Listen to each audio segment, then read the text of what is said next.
Hi பாட்டி. Hi Akshaya, எப்படி இருக்க? எஸ், நல்லா இருக்கேன். இன்னைக்கு என்ன பண்ண போறீங்க?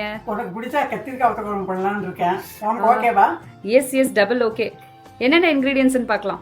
கட்டி பெருங்காயம் இல்லைனாக்கா தூள் பெருங்காயம், கடுகு, உளுத்தம்பருப்பு, கடலைப்பருப்பு, வெந்தயம், 4 சிகப்பு மிளகாவுக்கு அதை 2-3 கட் பண்ணிக்கணும். முழுசா போட்டாலும் போடலாம், இல்லை 2-3 வேணாலும் கட் பண்ணிக்கலாம். இது எல்லாம் வறுத்ததுக்கு அப்புறம் கொஞ்சோண்டு வெந்தயம் போட்டுக்கணும். 1 ஸ்பூன் வச்சுக்கோயேன். 1 ஸ்பூன் வெந்தயம், கொஞ்சம் கருவேப்பிலை போட்டுடணும். அப்புறம் தேவையான அளவு புளி, ஒரு 10 அளவுக்கு இல்லை ஒரு சின்ன கமலா ஆரஞ்சு அளவுக்கு வச்சுக்கோயேன். கொஞ்சம் அதுக்கு தகுந்த மாதிரி உப்பு முன்கையால் போட்டுக்கலாம், அப்படி இல்லைன்னா அந்த தேக்கரண்டியால் ஒரு கரண்டி. அதே மாதிரி உப்பும் போட்டுக்கணும். நான் இப்போ 4 பேருக்கு சொல்லியிருக்கேன். நல்லா காய்ஞ்சது கொஞ்சோண்டு நல்லெண்ணெய் வச்சுக்கணும். அது கிட்டத்தட்ட ஒரு 4-5 ஸ்பூன் இருக்கலாம். ஏன்னா காஞ்சதும் கத்திரிக்காயை போட்டு வதக்கி விடணும். கத்திரிக்காய் இப்போ எவ்வளோ நிமிஷம் வதக்குவீங்க? அது கொஞ்சம் அரை வேக்காடு இல்லை 3/4 வேக்காடு, ரொம்ப பழையக்கூடாது. வெந்தப்புறம் கொஞ்சோண்டு உப்பு போட்டுக்கணும். இந்த உப்பு பிடிக்கிற வரைக்கும் அதை கலரி விடணும்.